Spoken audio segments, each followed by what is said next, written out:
Hi friends, ఇక్కడ ఈ వీడియోలో చూస్తున్నారు కదా రెండు రకాల పంటల్ని. ఈ రెండు కూడా ఒకే రైతు ఫీల్డ్ ఇవి. ఒకే రైతు ఒకే ప్రాంతంలో వేరు ఫీల్డ్లలో వేరు పొలాలలో ఒకే రకమైన విత్తనాన్ని సాగు చేయడం జరిగింది.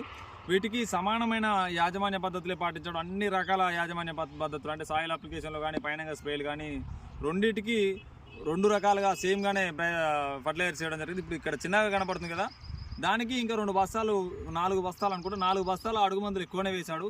అయినప్పటికీ కూడా దీంతో పోల్చుకుంటే దాని యొక్క గ్రోత్ అనేది మీరు చూడొచ్చు ఎంత డిఫరెన్స్గా ఉందో. దీనికి కారణం వచ్చేసి ఎలాంటి ఎరువులు వాడడం కాదు, ఇది నేల యొక్క స్వభావం.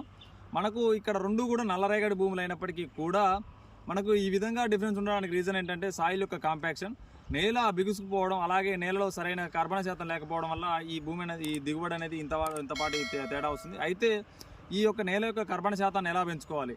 10-20 ట్రక్కుల పెండమట్టి పోయాలన్నా అవసరం లేదు. జస్ట్ మన చిన్న